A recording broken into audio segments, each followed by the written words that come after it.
Good afternoon. I'm San Francisco Mayor London Breed, and I'm joined here today by our Police Chief Bill Scott and our District Attorney Brooke Jenkins.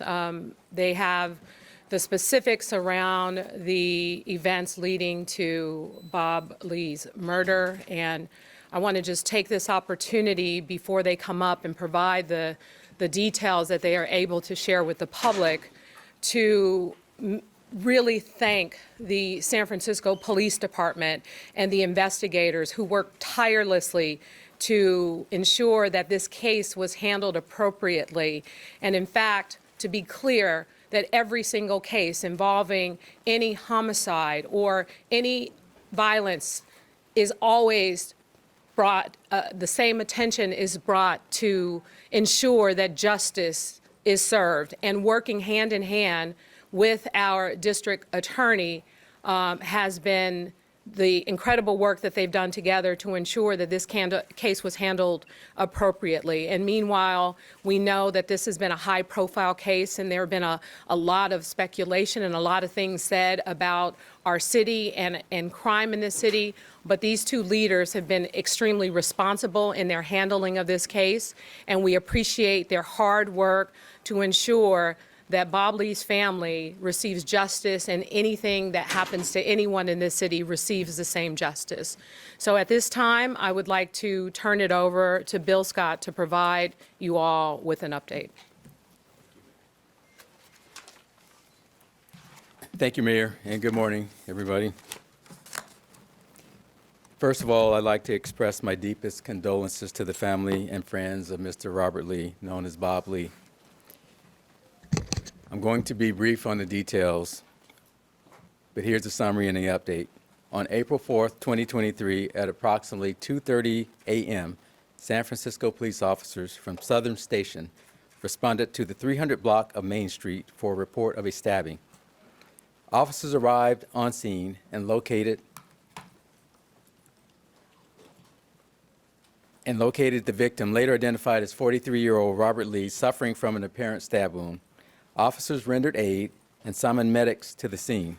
Mr. Lee was transported to Zuckerberg San Francisco General Hospital with life-threatening injuries. Despite efforts by first responders and medical personnel, Mr. Lee died from his injuries. The San Francisco Police Department Homicide Detail responded and took over the investigation.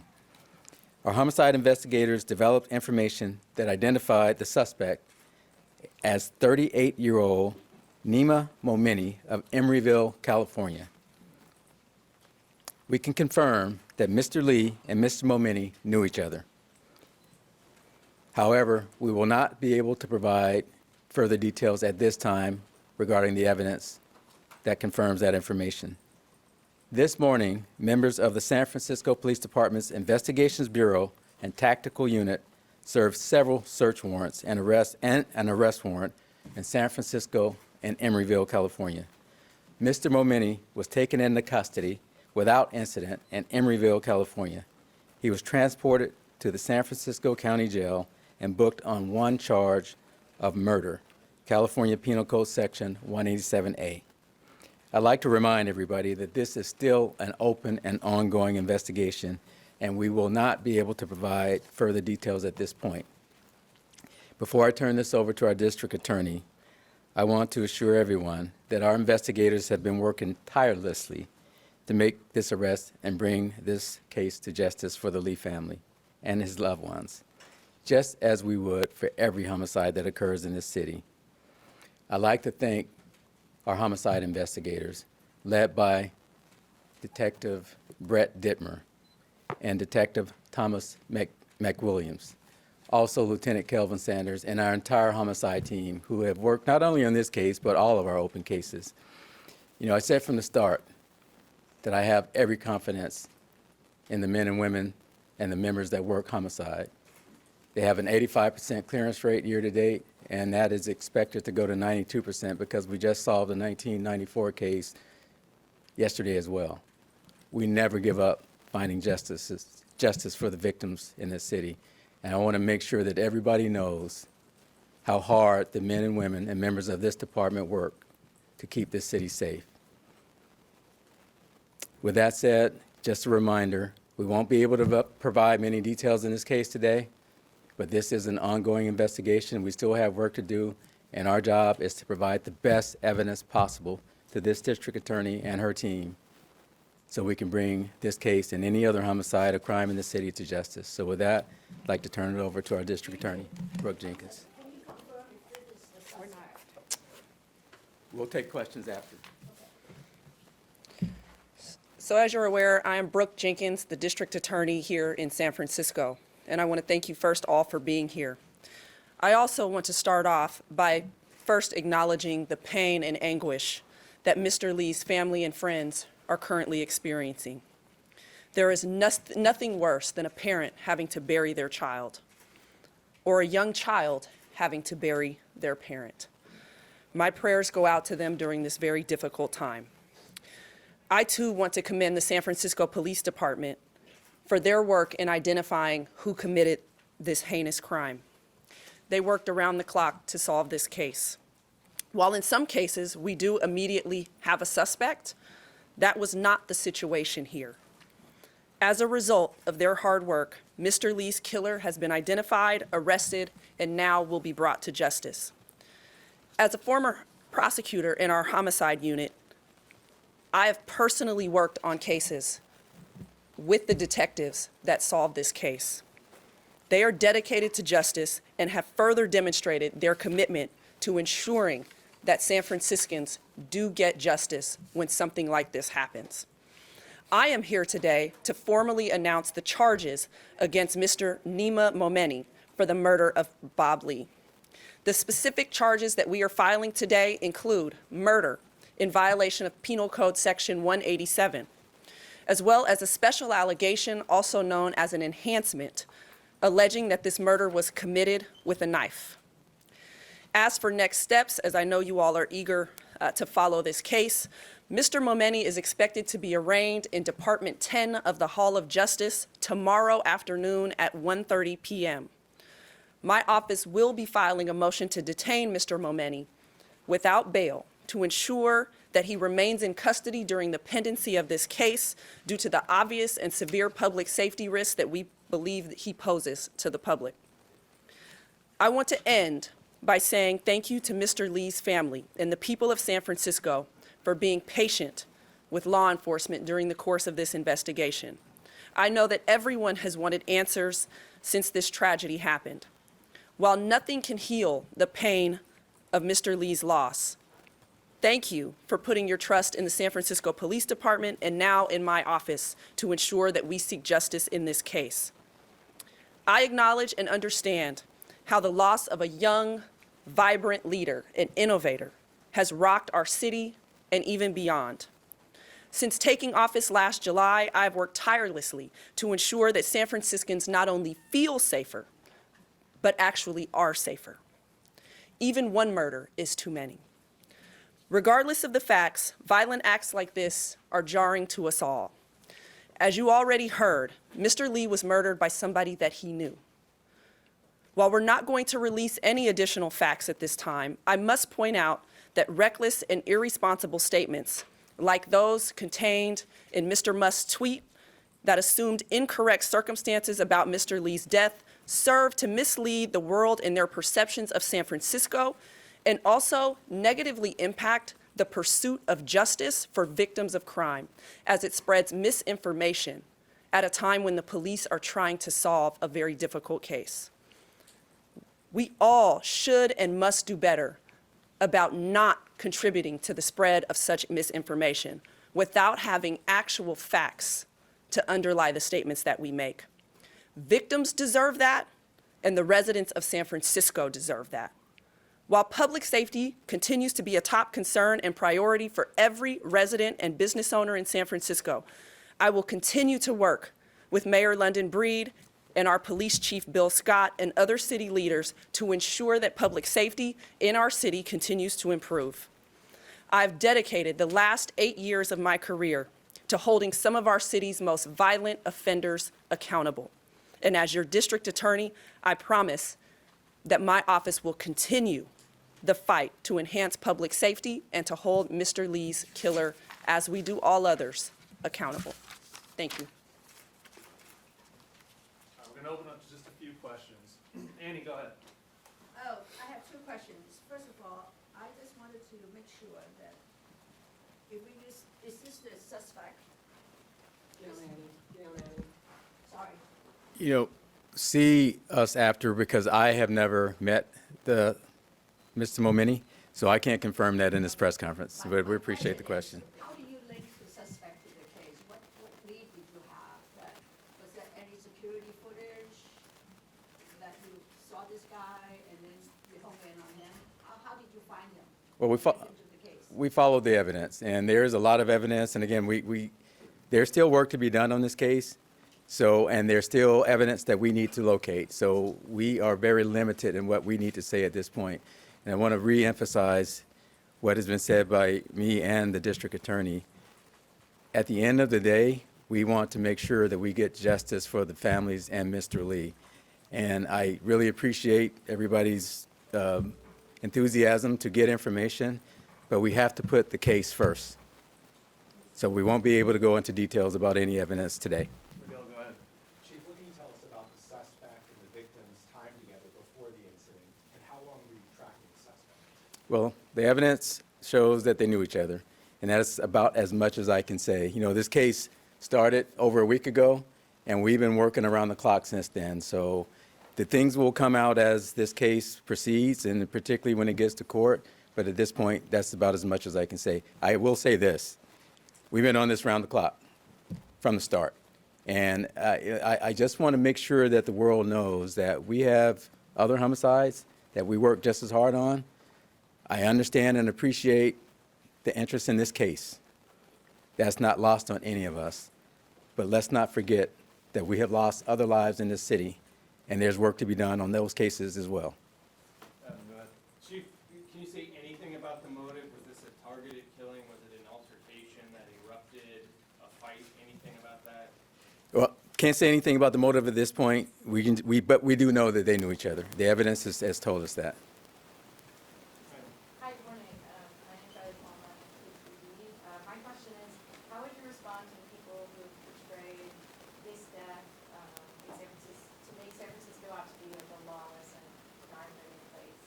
What would you say to them? Well, what I will say to that is, this is more about human nature and human behavior than it is about our city. You take this out of San Francisco, they knew each other. You put it in another city, and I'm not going to name any other city because I don't want to do that to any other city, but just put it in any other city. I don't believe it would have changed the circumstances one bit. This is not about San Francisco. It happened in San Francisco, and that is unfortunate. It's even more of a tragedy that it happened at all, but this speaks to more about human nature. Facts show and research shows that most people who commit homicides know the people that they kill. The research shows that. So, I do understand, how people see and view things. I see it, I read it, I live here just like, a lot of you all. But this has nothing to do with San Francisco. This has to do with human nature. I'm going to go right here. And then, This is a question for the council. Can you talk about what possessions Mr. Lee had on him at the time that police found him? Yeah, I can't talk about that because I don't have that information anyway right now. And in terms of what Mr. Lee had on him, that will come out as far as the investigation, that will come out as the investigation proceeds. So thank you. You said that there were 2 warrants served, one in Emeryville and one here. Is there any expectation of another arrest or anyone else involved in this that we should be aware of? Well, the case is not closed yet, but at this point, we're focused on the person that we know is the suspect. So the case is not closed. It's an ongoing investigation, but this is, right now, Mr.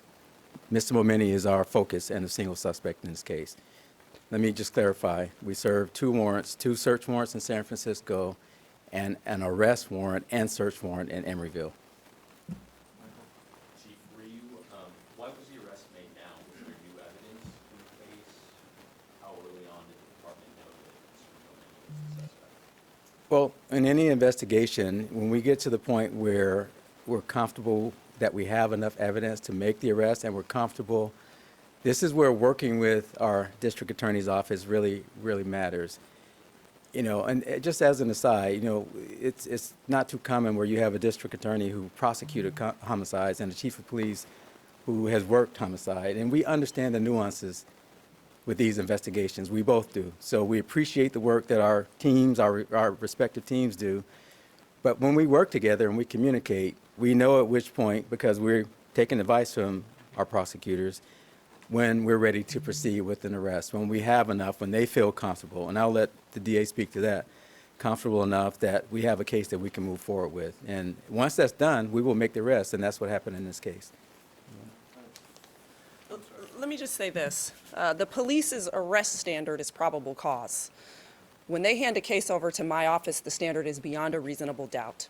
And so we have to remain in communication about when enough evidence has been mounted, not simply for an arrest in a case like this, but so that when the DA's office is handed a case, that we have enough evidence to prosecute to to charge and to prosecute to our standard, which is higher than the police arrest standard.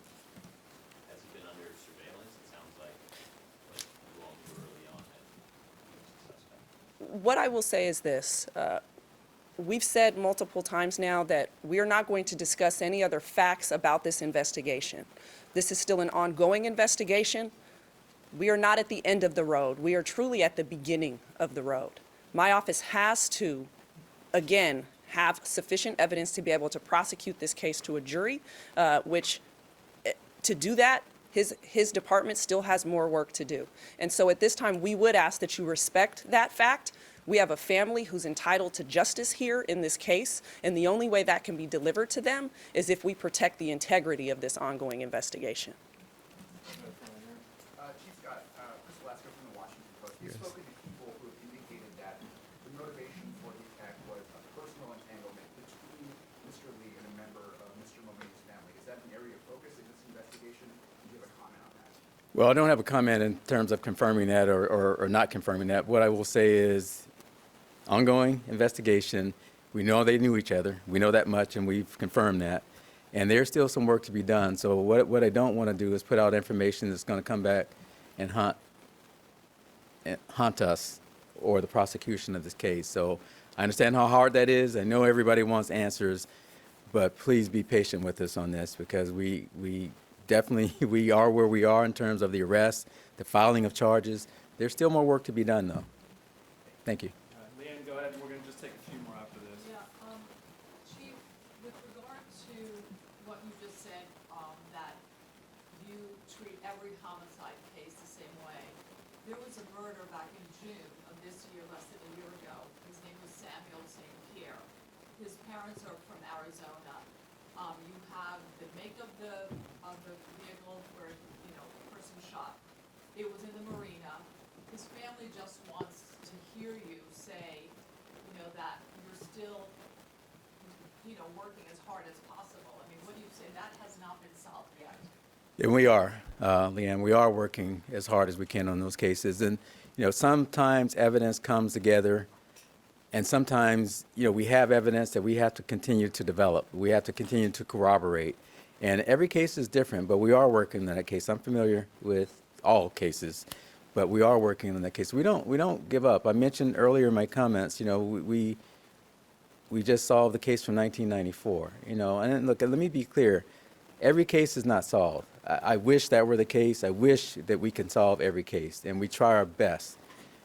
But we don't give up on these cases. And if there's active evidence that we can follow, we continue to follow those cases. We've solved cases this year from prior years.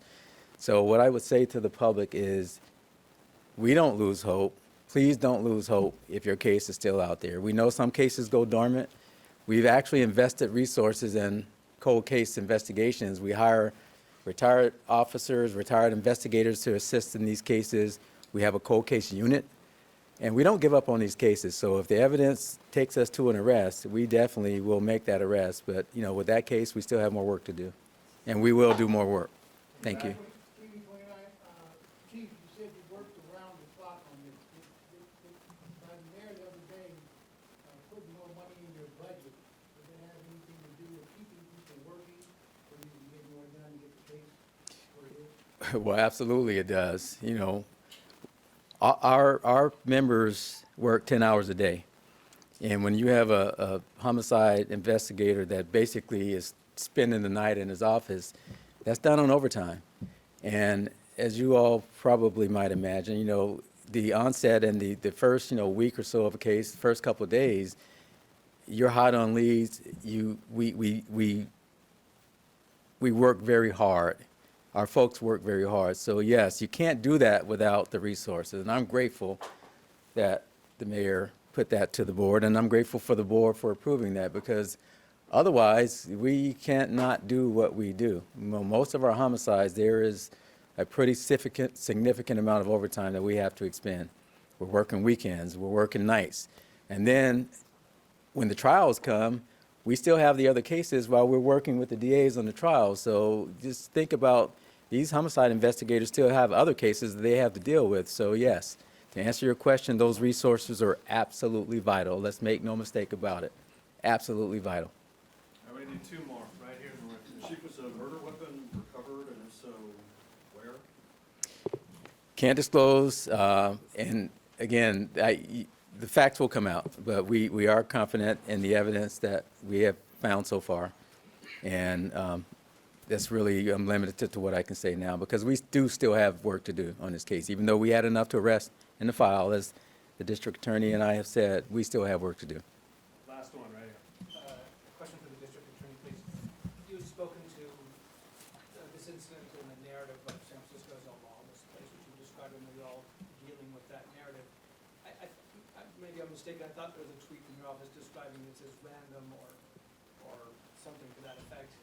Can you address that, and also just more details, please, about how this doesn't fit that narrative, it's something else? Since this incident happened, since waking up to Elon Musk's tweet, my office has worked hard to actually tell people not to make assumptions about this case.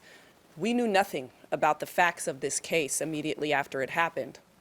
None of us did. And so my urging through Twitter, through the news, was to really press upon not just the media, but the residents of San Francisco and everyone else not to draw conclusions about what happened in this case, and actually to wait and to be patient, to let this investigation play out so that we could actually come back with facts. And so now, as you've heard, we do have some facts that we can offer, which is that the killer was a known person to Mr. Lee. But at no point have I tried to represent what happened here, because until now, no one knew. Okay, so this doesn't fit the narrative. I mean, you have described San Francisco as lawless, we've talked about that. And the problems that you're having with random violence, this is something completely apart in your mind. This is something apart from things that we have seen. We all understand, I live in San Francisco as well, that we have had issues with crime. That is why San Francisco made a choice to want new leadership in my office, and I've been working alongside the chief and the mayor to make sure that public safety is a top priority in the city, that we move the ball forward so that San Franciscans, like I said, don't just feel safe, but in actuality are safe. And so we are on a positive trajectory in this city. We are seeing crime rates drop across most categories. We still have a long way to go, but we are all aligned in where this city needs to go. And I think that's what's most important here. Yeah, no more questions. The mayor's going to address the audience. Thank you again to our district attorney, Brooke Jenkins, and our police chief, Bill Scott. And I just want to take this into perspective. Just 2 days ago, our district attorney announced a murder conviction. And today, not only the solving of this case and the arrest made in this case, but also a 1994 case. What the people of San Francisco have asked for time and time again as it relates to crime in our city has been accountability. And that's what you see with the two leaders joining us here today, is accountability to make it clear that people who commit crimes in our city of any capacity will be brought to justice. That is our goal, to make San Francisco a better, more safer city for each and every one of us. Thank you so much. And our office will be putting out a news